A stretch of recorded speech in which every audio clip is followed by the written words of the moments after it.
Welcome to our NHL and NBC studios. Catherine Tappan with Jeremy Roenick and Anson Carter. This is the Quest for the Cup, brought to you by Dunkin'. Where there's hockey, there's Dunkin'. And here are some of the big topics we're going to be getting to. Biggest threat to the #1 seeds, a series that is most likely to go 7 games, the most worrisome goalie situation, a veteran you'd like to see hoist the cup, and then we're going to put the guys on the spot, the Stanley Cup Final prediction. So let's start with the first item up there, the biggest threat to those #1 seeds. Ace, who do you have there? 100%. Tampa Bay Lightning, the #1 seed coming to the Stanley Cup playoff, right?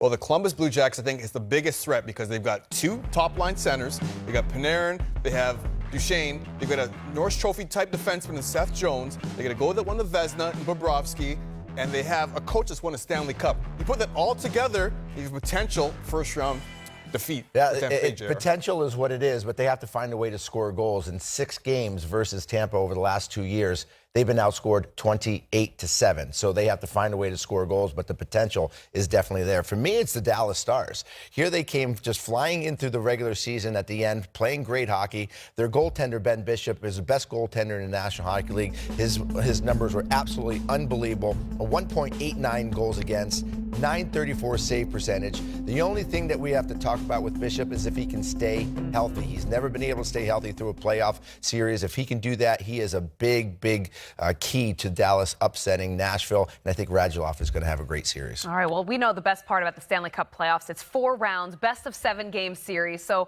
which series do you have that is most likely to go 7 games, JR? I think the Pittsburgh and the Islanders, I think these two have a lot of history against each other. Barry Trotz against Mike Sullivan's team, so coaching is going to be huge in this aspect.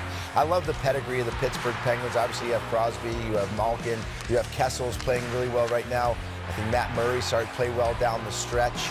They play well on the road, but the Islanders, again, going from 31st to 1st in goals against. They're playing good team defense. Their goaltending has been amazing. It will be Robin Leonard to start.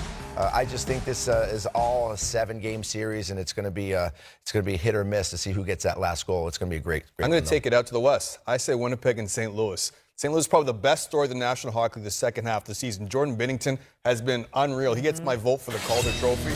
Winnipeg coming the season, I thought they had a chance to go all the way.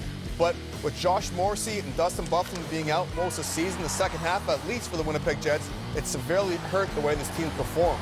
But the factor starting off at home is definitely going to help them. St. Louis can be a dangerous team. They go 4 lines deep. I love the defensive core, but it all comes down to, can Jordan Binnington be that goaltender in the postseason like we've seen in the first half? But make no mistake about it, the Winnipeg Jets, if they could have their defensemen playing well, Josh Morrissey transporting the puck, Dustin Byfuglien being the physical force that he can be, it's going to mean both these teams are potentially going to 7 games, JR. Well, you guys have both mentioned goalies quite frequently in your conversation here so far. And as we all know, a goalie can completely turn around a series. They can win you a series. They can win you a Stanley Cup. So when you look at the goaltending situation and the goalies in the playoffs, Ace, let's talk about the goaltending that most worries you going into the Stanley Cup Toronto, playoffs. Freddy Anderson. I mean, he's a workhorse of Toronto Maple Leafs, but out of all the teams in the playoffs right now, Toronto's probably the weakest team defensively out of all of them. So that puts a lot of pressure on Freddy Anderson. And he has to stay healthy, too.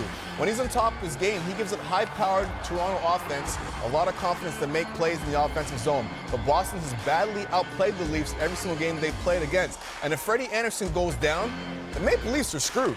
You've got Garrett Sparks in net. He won a Calder Trophy championship last year in the AHL, but he hasn't played well as a backup goalie to Freddy Anderson so far this season. And when you think about all the depth the Boston Bruins are going to throw at the Toronto Maple Leafs in the postseason, Freddy Anderson has to be under a lot of pressure, under the microscope, Jared, to get the job done for the Leafs. That's a pretty good call, especially with how good the Boston Bruins power play is with that #1 line. For me, it's going to be Connor Hellebuyck. I think the way that the Winnipeg Jets finished the season, they finished limping into the playoffs. I thought their defensive play was absolutely atrocious. Ace, you just talked about if their defense can play well. I think it's all about their forwards also coming back and helping out their defense. But there's no question that coming down the stretch in the regular season, they let up so many quality opportunities for goals. I think Connor Hellebuyck is going to be under just an onslaught of offensive opportunities by the St. Louis Blues, who were the hottest team in the National Hockey League coming down the stretch with Tampa. But Connor Hellebuyck scares me a little bit for the first round. All right, there's going to be a lot of great storylines, a lot of veterans trying to hoist that Stanley Cup for the very first time. So, JR, who is your choice for a veteran that we're going to finally see raise that Stanley Cup. This is an easy one for me because he was one of my favorite teammates of all time and probably one of the best teammates of anybody that's ever played with him, and that's Jumbo Joe Thornton. This guy has had an absolutely unbelievable career. He will go down as one of the top 3 best playmakers ever to play the game. He is an exceptional leader. He's just full of vibrance. Going into the locker room, he is the one guy that's going to put you in a good mood, that's going to get you ready to play, brings you into the fight. Joe Thornton is, for me, absolute first ballot Hall of Famer, but a guy that we do not want to hear is one of the best players never to win a cup. And that face right there makes you, just tells it all. He is absolutely the best. Yeah, I agree. We rarely agree, JR. This one, we're definitely agreeing for sure. I mean, you're talking about how's the exploits on the ice. Well, off the ice, KT, you can't root for a better person. This is the reason why guys stick around San Jose. There's a reason why guys come to San Jose, because Joe Thornton puts his arm around these players and said, listen, let me show you around town. He's got that personality, constantly has a big smile on his face. And that was probably the biggest knock against Joe before. Maybe he was too easygoing, but don't let that smile fool you. The man is a vulture on the ice, and he'll stick you in the face if he has to. So what would be standing in San Jose's way of Joe Thornton not getting a Stanley Cup? Vegas. Okay, well said. Toughest matchup they could possibly have. They play with speed. You have a very healthy Marc-Andre Fleury and rested. They have Mark Stone there now. I just think this is a tough matchup for the Sharks. Yeah, Martin Jones has to outduel Marc-Andre Fleury. San Jose and Vegas, they've had nasty games, and Vegas feels very comfortable playing at SAP. They're not intimidated, and that's a tremendous place to play, JR. As a visiting player, you get intimidated playing there, and Vegas is not intimidated at all. They've had a lot of success there, so Marc-Andre Fleury and Martin Jones, to me, that's going to be the key to the series. No question. All right, so time to put you gentlemen on the spot. JR, why don't you lead us up? What is your Stanley Cup final prediction? You know, everybody's picking Tampa, right? So it's easy to say Tampa is going to do it. They just tied the record for the most wins throughout the regular season and won by 21 points to the second-place team in the league. So it's easy to go that way, right? I'm not going to go that way. I'm going to go a little bit off the radar. I'm going to see the Boston Bruins, with as well as they can play as a team game from front to back, their forwards, their defense.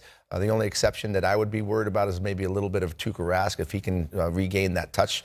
And I think St. Louis, with as good as they've been, with how good Binnington has been, with O'Reilly having the season, I just think they could have a chance to get all the way to the final. I'm going to go Boston winning against St. Louis in the final. Very strong choices, but we're going to disagree. I'm going to say, of course we're going to disagree on this one. I'm going to say Nashville and Washington. And Nashville came in last year in the postseason, so much pressure. Tons of pressure, almost like Tampa Bay this year, and they crumbled. They weren't able to live up to the hype that we expected to see. So Nashville are flying under the radar. They played well the last 10 games or so. They're getting offense from a lot of different players. I like their depth. I like their experience. So I think they're going to come out of the West. Out of the East, the Washington Capitals. I think the Caps are going to make their way to the East. And my pick's really based on matchups, too. A lot of the top teams face those tough matchups. I think Washington and Nashville have the matchups that are going to have the least amount of wear and tear in their body. Even though everyone goes through that pain for 4 series, JR, I think they have the least amount of wear and tear to get to the Cup Finals, and I've got the Caps. You know, I like the Caps, too. I think there's a couple issues that you have to worry about with the Caps. Number one, you saw what happened last year against Columbus. Sometimes they played a little bit down to their competition. And last year against Columbus, they went down 0-2. Really big scare, right? So this year, playing against a team in the Carolina Hurricanes who have so much energy going on right now. The city has a lot of energy. They haven't been in the playoffs in 9 years. I think they got to make sure that they take care of business, that they don't take this team lightly, that they go in for broke. And I think that everybody's talking about Tampa, Ace. I think that's taken a little bit of pressure off them. I think a little burr under their skin. I think they want to prove that nobody's giving them the respect of now having the Stanley Cup in their possession. Well, I certainly hope Carolina doesn't win, because that totally screws my whole bracket. I was going to say, my bracket is usually done after the first round. I've got San Jose and Boston winning the Cup. But again, it's usually gone after the first round. So sorry to both fan bases. We do. All right, well, the Stanley Cup playoffs are underway. Every game of every round can be seen on the networks of NBC Universal. We look to having you aboard for the ride.